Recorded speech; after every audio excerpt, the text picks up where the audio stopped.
జరగాలిగా బాగానే ఉంటుంది జరిగితే అందరూ అటెండ్ అయితే వెళ్ళకుండా ఎందుకు ఉంటుంది వెళ్తుంది వెళ్ళాలి కంపల్సరీగా అటెండ్ అయితేనే కదా వాళ్ళు ప్రాబ్లమ్స్ ఏమైనా ఉంటే చెప్పేది. ఇప్పుడు మనకి ఏదైనా ప్రాబ్లం ఉందనుకో చెప్పుకుంటే వాళ్ళు కన్వే చేస్తారు. అంటే మాకు అవకాశం కల్పించలేదు, ప్రతిపక్ష హోదా ఇవ్వలేదు కదా. వెళ్ళకపోతే మనతో ఇష్టం వాళ్ళది కాదు, మనతో ఎందుకని అంటారు? ఎందుకంటే మరి ఆ ప్రాబ్లమ్స్ కొన్ని ఇప్పుడు అపోజిషన్కి తెలుస్తుంది, వీళ్ళకి తెలుస్తుంది, కానీ వీళ్ళు చెప్పరు కదా. రూలింగ్ పార్టీ చెప్పదు కదా, అపోజిషన్ పార్టీ చెప్పాలి. అపోజిషన్ పార్టీ వెళ్ళకపోతే మరి ఎవరు చెప్తారు? అదే వైసీపీ అంటుంది మాకు అవకాశం కల్పించినట్టయితే వెళ్ళి ప్రజల తరపున పోరాడే వాళ్ళమే, మాకు అవకాశం కల్పించలేదు. పోరాడాలి కదా, పోరాడమనండి వచ్చి పోరాడదా. వెళ్ళినప్పుడు అక్కడ పోట్లాడాలని ఏముంది, ఎక్కడికైనా వచ్చి పోట్లాడవచ్చు, చేయమనండి, తప్పులేదు కదా. అంటే జగన్మోహన్ రెడ్డి గారు కూడా అన్నారు ఇన్ని సీట్లు వస్తేనే రాజ్యాంగంలో ఉందంటే ప్రతిపక్ష హోదా కల్పించలేదని చెప్పి. అలా అనుకుంటే సరిపోదు కదా, మనకు ఉండాలి కదా, దాంట్లో పాసిబిలిటీ ఉండాలి కదా. వాళ్ళ రూలింగ్లో ఉన్నప్పుడు వాళ్ళు కొన్ని ఫాలో అవుతూ ఉంటారు రూల్స్, తప్పదు. వాళ్ళనే ఉంది కింద ఐఏఎస్లు ఉంటారు, వాళ్ళంతా ఉంటారు, అందరూ ఫాలో అవుతారు, వాళ్ళు చెప్తారు, అడ్వైజ్ చేస్తారు. అంటే మరి ప్రతిపక్షం లోపల లేదు కదా, అంటే వాళ్ళు చేసిన పథకాలు కానీ అంటే వెళ్ళకపోతే మనం ఏం చేస్తామన్నా, మనం ఏం చేయలేం కదా. వెళ్ళండి జగన్మోహన్ రెడ్డి గారు వెళ్ళండి ఆయన ఇంటికి వెళ్ళి పంపించాక మనం చెప్తున్నాం, మనం అనుకున్నాం జనరల్ డిస్కషన్లో చెప్తున్నాను. ఎక్కడా లేదు కూడా ఎందుకు వెళ్ళమనే కదా, అసెంబ్లీకి వెళ్ళి మా ప్రాబ్లమ్స్ వాళ్ళకి చెప్పమనే కదా. మరి ఎందుకు వెళ్ళకపోతే మన బ్యాడ్లకి మాకు ప్రతిపక్ష హోదా ఇవ్వండి అక్కడ పోట్లాట్ చేయండి, మాకు ఇవ్వలేదు మీరు అంటే ఒకవేళ ఇచ్చి కనుక అవకాశం కల్పిస్తే ఎలా ఉండేది అంటారు? బాగుంటుంది తప్పేం లేదు. దానికి ప్రతిపక్షం ఏది లేదు కనుక పోవచ్చు, తప్పేం లేదు. అది గవర్నమెంట్ ఇష్యూ, ఎవరేం చేయలేదు. ఆయన కూడా ఎక్స్పీరియన్స్డ్ పర్సన్ కదా, ఆయన సీఎం గారు ఆయన ఎక్స్పీరియన్స్డ్ పర్సన్. అందరూ ఆల్మోస్ట్ వాళ్ళు ఎక్కువ మంది ఎక్స్పీరియన్స్ వాళ్ళే ఉన్నారు. చూద్దాం, అవసరం పాటు చూద్దాం. చూస్తున్నాం, టీవీ చూసాం, అప్పుడే ఇంకా బిగిన్ అయింది. అప్పుడే జగన్ వచ్చి పరిష్కరిస్తే బాగుంటుందండి. ఆయనేమో మరి ప్రత్యేక ఇది లేదంటున్నాడు కదా, మాట్లాడటానికి కూడా అవకాశం లేదంటున్నాడు కదా. అంటే మాకు అధికార పార్టీ మాకు కల్పించలేదు, రావాలి అని ఇస్తే కనుక మేము వచ్చేస్తాం అని చెప్పేసి వైసీపీ అంటున్నాం. అవకాశం కల్పించలేదు అంట. అవకాశం కల్పించలేదంటే ఏమండి, ఆయనకి వెళ్ళినా కానీ ఆయన ఏమంటున్నాడు, రేపు సమావేశంలో వెళ్ళినా కానీ మాకు మైక్ కూడా ఇవ్వరు, మైక్ కూడా మేము మాట్లాడటానికి అవకాశం కూడా ఇవ్వలేదు అని అంటున్నారు.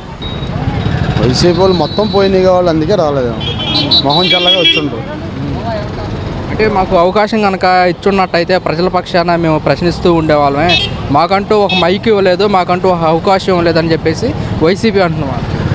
వాళ్ళు మరి పోయినసారి అలా చేశారు కాబట్టి వీళ్ళని, వాళ్ళు అందుకని ఇప్పుడు ఇవ్వలేదు అవకాశం. వాళ్ళు పదవులు ఉన్నప్పుడు ఏడిపించారు కదా వీళ్ళని, దానివల్ల వీళ్ళు అవకాశం ఇవ్వకుండా అలా చేస్తున్నారు అని నేను అనుకుంటున్నాను.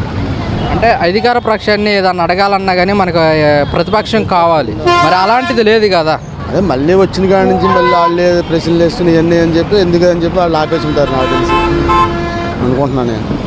అది మళ్ళీ వాళ్ళకి అవకాశం వచ్చింది కానీ మళ్ళీ అదని ఇదని ఇవన్నీ ఎందుకులే అని చెప్పి ఆపేశారేమో అనుకుంటున్నాను. వాళ్ళు వచ్చింది కానీ మళ్ళీ అన్ని భేటీలు అవుతుంటారు కదా, ఇలా చేస్తున్నారు అలా చేస్తున్నారు ఇలా చేస్తున్నారు, దానివల్ల ఒకవేళ ఆపేసి ఉండొచ్చు. ఒకవేళ అదే కనుక ప్రతిపక్ష హోదా కనుక ఇచ్చి అసెంబ్లీకి వెళ్తే ఎలా ఉండేదంట. ఇప్పుడు వీళ్ళు వచ్చినా కూడా ఏమీ అంతగా ఏం చేసినట్టు ఏం కనిపించట్లా. మరి అలా ఎన్ని అడుగుతారు కదా, మరి ఏం చేస్తున్నారు, బస్సు అన్నారు అవి అన్నారు, ఏమి అవ్వలేదు కదా. అది బస్సు ఫ్రీ అన్నారు, ఏమీ పెట్టలా, ప్రవేశపెట్టలా. మరి ఆ గ్యాస్ బండ్లు అన్నారు, అవి కూడా ఏది మరి తెలియట్లేదు. ఇంకా అవన్నీ అడుగుతూ ఉంటారు వీళ్ళు, మళ్ళీ అవి ఎందుకు ఆపేశారేమో అనుకుంటున్నాము రానివ్వకుండా. అదే మరి ప్రతిపక్షం వెళ్తే మరి అడిగేది ఇలాంటి విషయాలు ప్రజలకు కూడా తెలిసాయి కదా, మరి వెళ్ళట్లేదు కదా. అవకాశం ఇవ్వాలని ఇస్తేనే మంచిది, మరి వాళ్ళకి ఇస్తేనేగా మనకి బయటపడేది ఏంటనేది. ఏమి ఇవ్వకపోతే వీళ్ళకి వీళ్ళు ఏం చేస్తున్నారో ఎవరికీ తెలియదు, వీళ్ళ పని వీళ్ళు చేసుకుపోతున్నారు అంతే. తెలుగుదేశం వీళ్ళంతా ఎన్డీఏ పార్టీ దేశాన్ని బాగు చేస్తానికి రాష్ట్రం బాగుంది. వాళ్ళు ఉన్నంతకాలం దౌర్జన్యాలే, రాష్ట్రాన్ని అధోగతి బలి చేశారు. ఇంకా వాళ్ళు వెళ్ళినా ఒకటే వాళ్ళంటే ఎవరికో విలువ లేదు. వాళ్ళని పట్టించుకునే వాళ్ళు కూడా లేరు. అంటే కాదండి ఒక నిమిషం, లోపలికి వెళ్ళలేదు కదా, మేము బయట నుంచే ప్రశ్నిస్తాము ప్రజల తరపున అని చెప్పేసి వైసీపీ వినేవాళ్ళు వింటారు, ఎవరు వినేవాళ్ళు లేరు. ప్రజలు వినేవాళ్ళు వాళ్ళ మాటలు వినిపించుకునేవాళ్ళు లేరు.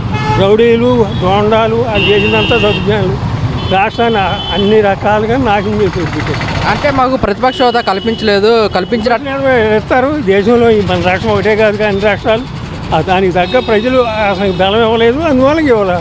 అంటే గతంలో జగన్మోహన్ రెడ్డి గారు కూడా స్పీకర్కి లేఖ రాశారు మాకు ప్రతిపక్ష హోదా రాయొచ్చయ్యా, రాసినంత మాత్రం ఇస్తారా?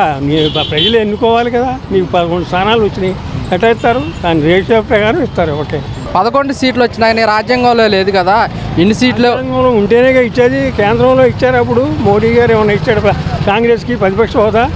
అట్లాగే రాష్ట్రంలో వీళ్ళకి ప్రతిపక్ష హోదాలు అంటే చాలా 5% రావాలి, 10%. అది లేదు కాబట్టి ఇవ్వదు. దాంట్లో అంటే అధికార పార్టీ మరి ఇప్పుడు చేసిన పథకాలు కానీ చెప్పడానికి మరి అడగాలంటే ప్రతిపక్షం కావాలి. ప్రజలను మంచిగా పరిపాలించే వాళ్ళు అయితే వచ్చి ప్రజల సమస్యలు చెప్తారు. వాళ్ళు పెంచులు కాదుగా, రౌడీసం చేద్దాం, దౌర్జన్యం చేద్దాం, గూండాయిజం చేద్దాం, ఆడపిల్లలను అన్ని రకాలుగా అరాజు చేద్దాం. వాళ్ళు గత 5 సంవత్సరాలు చేసిన అరాచకాలు అందరికీ చూశారు. వాళ్ళు వచ్చినా రాకపోయినా ఎవడో పట్టించుకునే లేదు. ఇప్పుడు కూటమి పార్టీ కనుక అవకాశం కల్పించినట్టయితే ఎలా ఉండేది అంటారు? మెజారిటీ ఏం లేదండి మాట్లాడటానికి.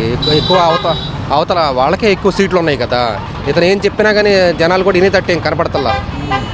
అంటే మరి ప్రతిపక్షం లేదు కదా మరి ప్రశ్నించడానికి, అంతా అధికార పార్టీ ఉంది కదా మరి. అంటే వీళ్ళు చేసిన అవతాకాలు చెప్పాలంటే ప్రతిపక్షం కావాలి కంపల్సరీగా, అది లేదు మరి ఇప్పుడు. ఏమండి ఒకప్పుడు 151 ఎన్ని సీట్లు వచ్చినాయి.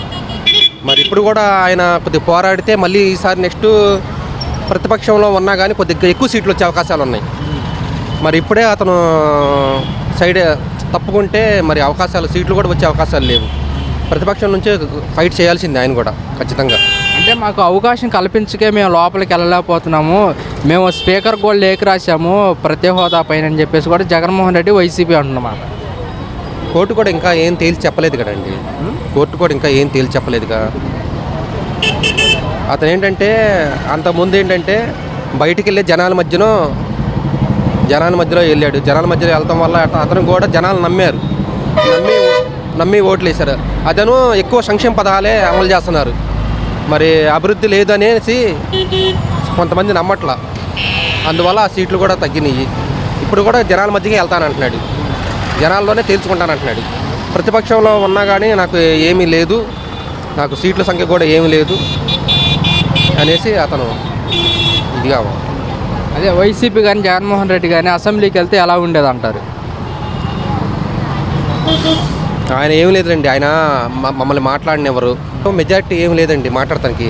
ఎక్కువ అవతల వాళ్ళకే ఎక్కువ సీట్లు ఉన్నాయి కదా. ఇతను ఏం చెప్పినా కానీ జనాలు కూడా వినేటట్టు ఏం కనపడతల్లా.